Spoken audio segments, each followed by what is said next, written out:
Claudene. How we met.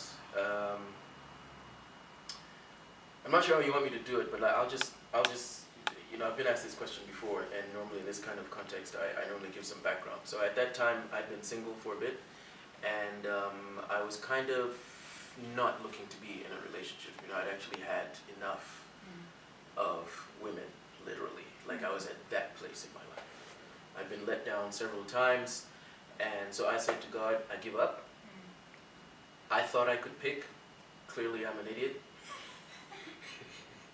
Or either that, I'm picking the right woman at the wrong time, or like it was just going wrong, So I was like, Lord, you know what? I'm going to chase you, and you're going to sort me out. And that's what I was doing at the time. Even though I had known her from years before, the first time I met her was like years before with Chedza. We went to her church. They sang, I spoke, but years later she invited me back for a week of prayer at her church, which we did, and I finished. And there was, what do you call that thing, where you do an assessment of, so how did it go? What can we do better next time? So afterwards, right, so this is years later, and it's after the week of prayer. So we're standing there and we're talking about how it went. And then all of a sudden I was like, huh? No. And that's how I left that night. And then she was like, we need to chat. We need to talk. There was like weeks in between that night and when we actually spoke. I think it was like two or so months later. Yeah. We were like, okay, what's going on? We had been talking. Yeah. And the talking resulted in a, whoa, what's happening? Something. We were talking, and then we realized something was happening. Yeah. So we decided, okay, so she was like, can I talk to you? And I was like, okay, let's meet. So there was a restaurant, a spur around the corner from the house, from my office at the time. And so we met, we sat there. First words out of my mouth, so like, what are we doing? Are we getting married or not? Like, let's not play. That's the space I was in, guys. You need to understand. Like, I had gone through. I'm that serial monogamist, right? I date one girl, and when I decided to do it, I'm like, I'm marrying this girl, and it just was not working. So at that point, I took my list that I had. That list, you know that list? I threw it out the window, and I was like, Lord, me, you sort me out. I have 3 things left of that entire list, because it was long. Of that entire, no, I'm being honest, guys. Of that entire list, I only want 3 things.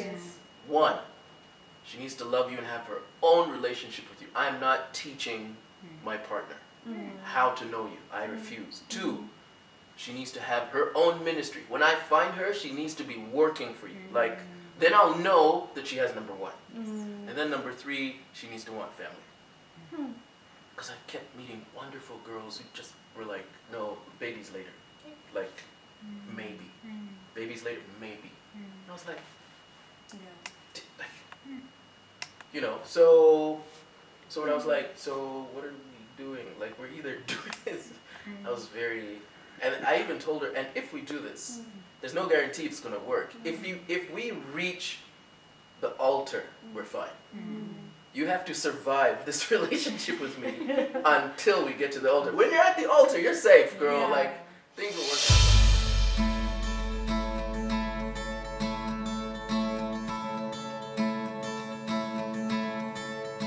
I think the biggest thing for me was that I didn't pursue the relationship with him. I wasn't thinking, ooh, Andrew's really hot, Andrew's really attractive. I never saw him in that way. He was my older brother, until one day it was just nothing. Like, he literally went from Andrew, the teacher that I can trust, that I can call on, that I can speak to, about whatever's going on, and he won't judge me. Because we had that relationship before, when we were friends, that I could say to him, you know what, I'm so angry with God right now, and he'd be like, it's okay.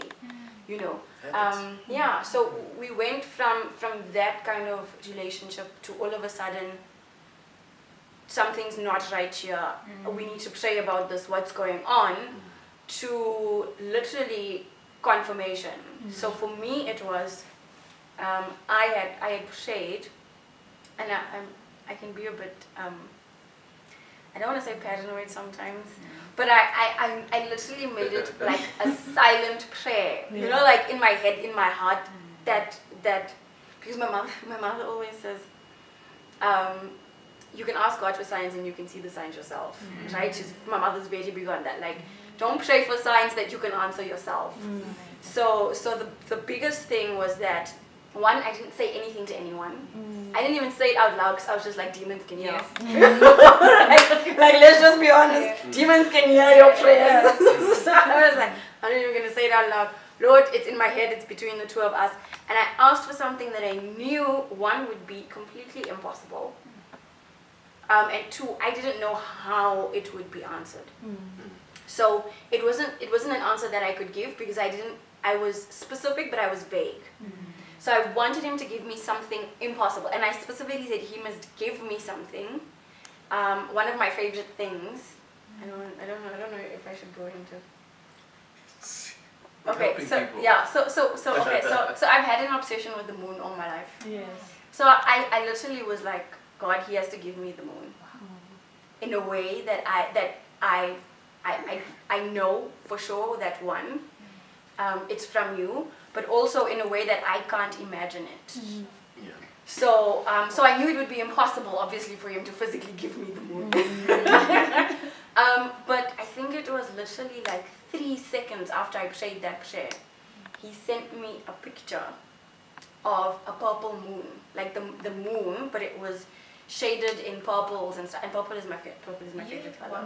Like since I could identify colors, purple has been my favorite color. Like, it was less than 3 seconds later that he sent me a picture of a purple moon, and he was like, saw this, thought of you, thought you should have it. And I was just like, okay, like, this is freaky, you know? So,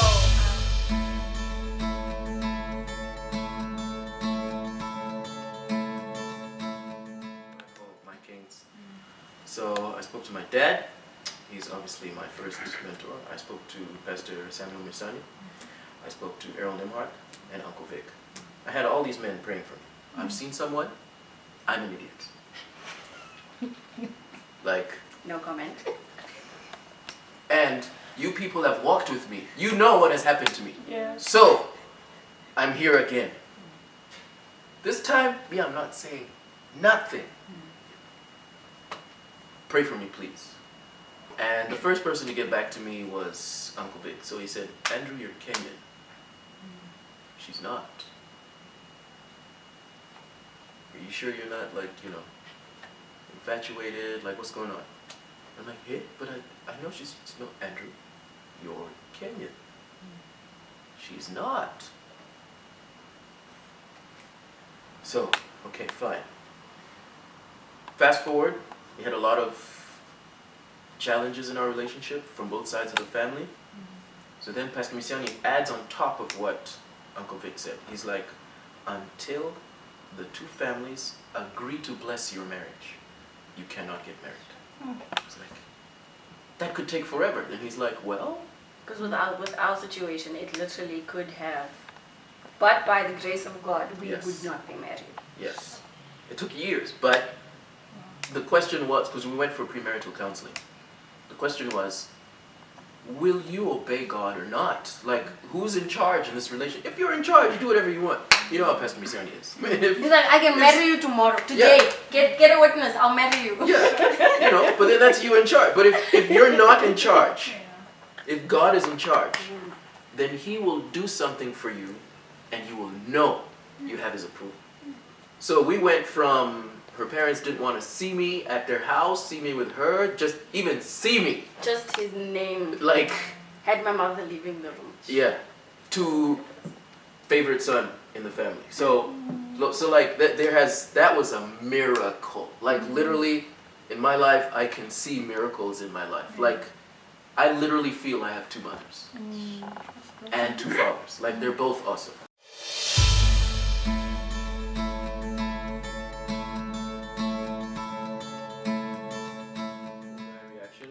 Get angry, a lot of men need quiet time. Yeah. Because we're thinking things that we don't want to come out, right? So So I had to learn to reduce how much time I needed to calm down. You see what I'm saying? Because I'm generally an introvert, although people don't really think so. But anyway, that's my natural nature is I can be fine on my own forever. I'm fine. He's not exaggerating. I'm fine by myself. So when I need to calm down, in my mind, I take as much time as I need. Yeah. You know, because I'm angry. And then I discovered how selfish I am. So I realized, like she said, because of her background, she needed to know, because if I cut her off, it hurts more than even if I was saying, you idiot, for example. At least that I'm still invested. Yes. Yeah. You're important to me, and you're angry, you know, but cutting off, which is, you know, and also, I mean, in terms of your first question, in terms of black love, I took it culturally.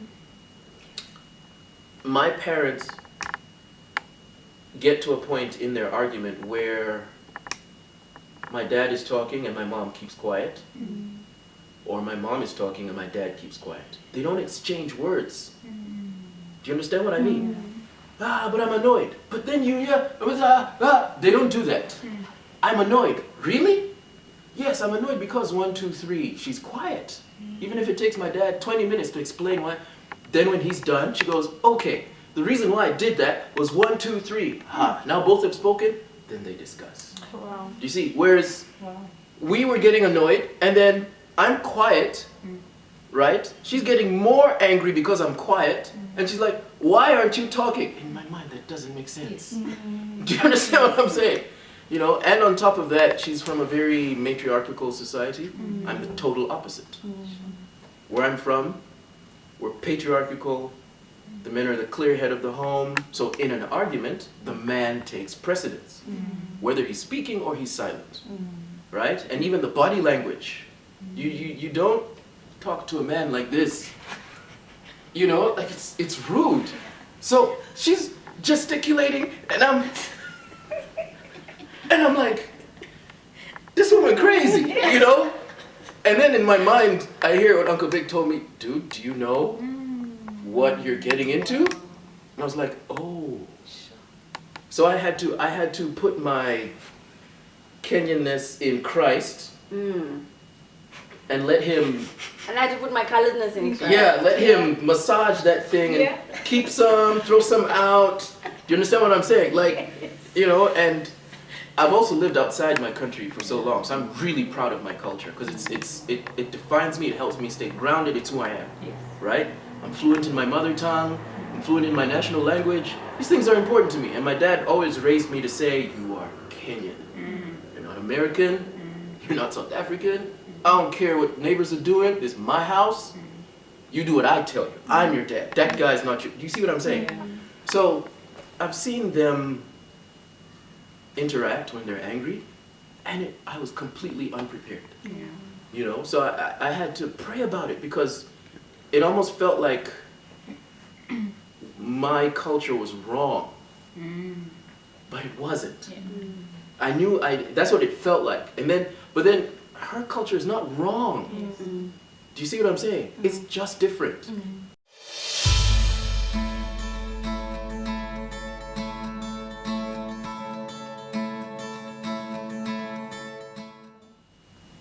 Well, like I said, that was on my prayer list. I wasn't going to marry anyone who didn't have her own ministry, like she was running with it by the time I met her, you know?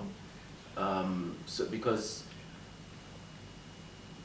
and some of the things I'm saying might sound a bit harsh, but the way I personally walk with God, to me, it gives me a glimpse as to how serious a relationship with God is. Because ministry requires sacrifice, patience, it requires you checking out of yourself when people are treating you badly or not appreciating you like you deserve, you know. So it says a lot to me about you. And ministry requires staying power. You know, it basically says to me, 10 years from now or 20 years from now, if we're going through something really tough, you're not going to give up on God. You've already had an opportunity. You didn't take it. So you're safe. Once again, I may not be speaking to all the men listening. I had a past in which women were unsafe, when they're supposed to commit, they will bolt. So in my mind, I needed God to help me with as much reassurance that if I take this plunge, it's a lifetime. It's eternal, right? It's not going to hit a rough patch and then break apart, you know? Because I'm realizing more and more, because I come from a home where both my parents are married, they met each other and dated, they've never dated anybody else, like, and so the way they raised me was different. I'm realizing I'm a very small minority, very small. And so the world is against marriage, you know, so I needed God to reassure me that I'm safe in a relationship, you know, and like I said, it may sound a little feminine, the stuff I'm saying, it's just these guys aren't brave enough to actually talk, like how they really feel. We also have the need to know that if I commit, it will be reciprocated.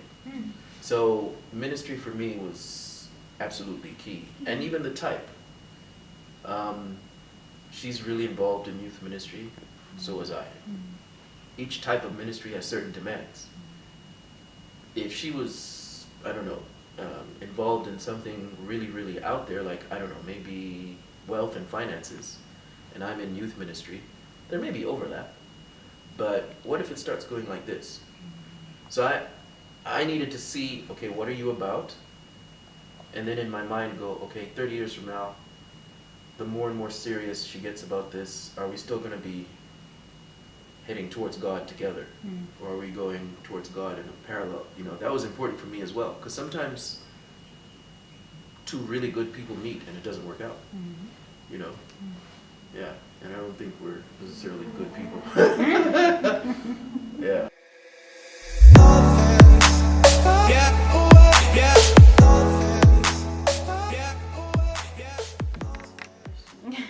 Well, they're not.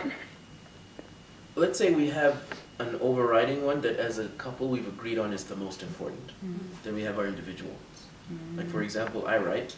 She's a psychologist, so she loves counseling. I don't have the tools for the stuff she can do. And in fact, sometimes she comes back from work and I'm like, I am so glad I don't have your job. Otherwise, I would be a mess. And she works with kids. So the stories she comes back with sometimes are insane. And I'm like, I can deal with 19 and up. What you, ain't touching that with a 10-foot pole. But at the same time, like I said, so we're doing two separate ones, but the biggest one we come back together on. And so we've adapted our dreams and our goals in life in terms of career and ministry, because you've got ministry goals as well, to make sure that they're more or less in line with the big one. And then sometimes we just unplug that thing. Not going to our church, going somewhere else, or going away, or like... Not going anywhere, just we have staycations. We like staycations because they're cheap. Not answering the phone. Yeah, we will be like, we're going away. Nothing. We're going away. Yes, we tell people we are away. Unreachable. We're not on social media, email, phone, We're nothing. having a staycation. You know? Yeah. Yeah, which is, again, also important because, like I said, this stuff, ministry takes money, you got bills, you're a couple, you've got what people call black tax, which I kind of find weird because why are you calling it a tax like it's a burden? But anyway, you have extended family responsibilities, which are a blessing, you know, and you're figuring all of that out. Plus, remember, you don't come from the same families, each family is different, etc. So money it has needs. It's going different places. So the staycation thing, it helps. It means your goals are not over here, and then when we can't afford it, there's an issue in the marriage. When we can afford it, we do it. When we can't, it's also okay, and we're just as happy. You know, but like I said, we unplug. You know, as soon as she starts saying things like, yo, I'm so drained, and I'm so, like, I really don't want to do X, Y, Z just for it. Then I know it's reached. She's reached her breaking point, we unplug. And her vice versa. If I'm if I'm not sleeping consecutively a couple of days, and work is tough, you know, and my appetite changes, because I eat. If my appetite changes, she knows I'm in trouble. She's like, enough, unplug. Then as soon as you see a shift, it doesn't even have to be completely a reversal, but as soon as you see a shift again in the other direction, then we know we're okay. We plug back in. Because you know what, guys? You are not the end-all and be-all of your ministry. They will survive without you. They may even flourish. Maybe that time when you're away, they needed you to be away because you were going to do something wrong. You know, and someone else could do a better job at that time. So it's important to be humble enough to realize they can live without that you're not God. Yes. Yeah. Yes.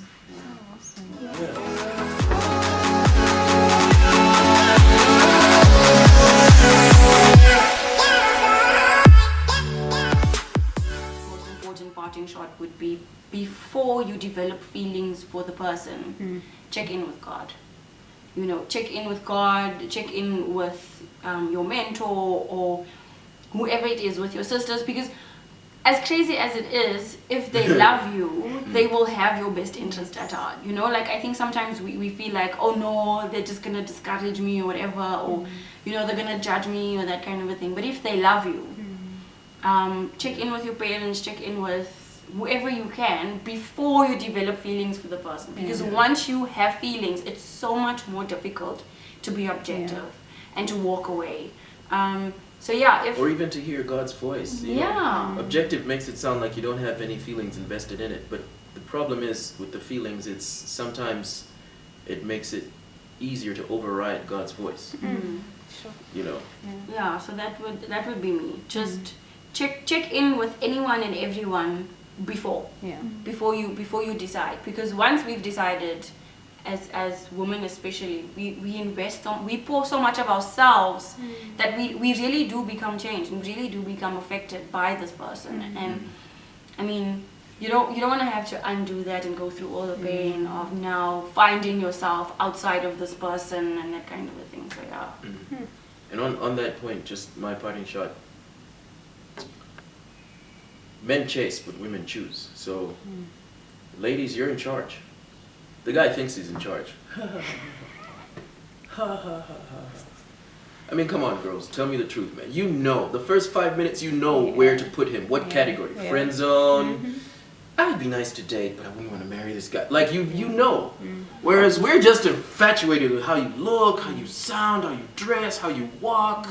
You know, we're not thinking clear. It takes us a while to go, this one I can't take to mom. She'll kill me, you know? Or, ooh, mom would love this one. I'm not taking her home. Do you understand? Like, you see, because it depends on what space the guy's in. And on the point of checking in with your sisters, in my family, if the family doesn't agree, it's over. So when we started, called up Zeph, called up Petty. This is her. You need to meet her. This is what I want to do. Tell me what you think. And you need to be open to, you know, then after she got through Petty and Zeph, I then smoked. My parents were last. That's another black thing. But I know my siblings love me. I know they have my best interests at heart. It's important to know what they think, because she's going to be their sibling, you know, and marriage is tough. When you have a family around you who've decided to make you their family, you're a lot more likely to succeed. And when I'm being an idiot and the marriage may be in trouble, they're on her side because they know me. Do you see? Because remember, they want this thing to work. So they're like, you know what? You know, to handle this guy, this is what you do. And he'll come correct. Just trust, just do this. And it sorts it out. But if you go into a marriage thinking, I know what I'm doing, I have decided, you know, I can do this on my own, it's us against the world, I don't care what anybody else thinks, it's possible, it's just much harder. And God would prefer you not to take the hard road. He really would. People think God is a tyrant. He's not. He would prefer you to have abundant life. Part of abundant life is as less unnecessary struggle as possible. And I think a lot of the young people are just so afraid of some of these things that we've spoken about, like needing help to choose, waiting for confirmation. It causes so much fear. Because you think God's default is no. Yes. He's not mean.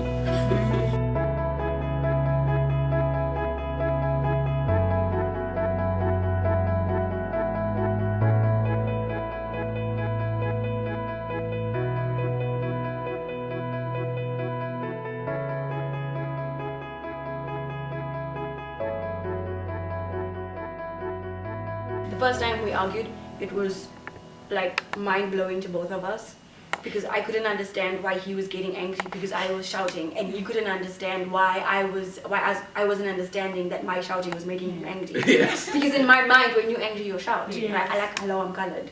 So like, you don't even have to be angry to shout. You just shout all the time. Like, if I'm not the loudest person in the room, it means that there's other colored people in the room. You know what I'm saying? Yeah. So the angrier you get, the quieter your voice becomes, and the slower you speak. So I was Male or female. irritated. Like when my mom's angry, her voice goes down, Yeah. and her words get spread out. Then, until there's no talking. Then there's like, just leave it. Come back to it later. So here she is shouting at me, and she's a woman. Yeah. In my mind, I'm thinking, yeah, no. And he's going quiet, and I'm like, why are you not answering? Why are you being quiet? What's wrong with you? And so that thing that she's doing, can you see what she's doing? Right? That thing. And so in me, I'm going, just keep control. Just keep calm. Just keep calm. And the more he retreats, the more I'm pulling. I'm like, interact with me, shout back. Like, what are you doing? You need to shout back. So that I know that we're angry together. You know, like you're not being affected. Yeah. So it was really bad. That our first argument went like that, and then we both I think it was just the Holy Spirit that was just like, okay, you guys just walk away. Yes. And when we came back, I was like, why? Like, why? What happened? Like, why were you? And he was like, woman, I'd have killed you.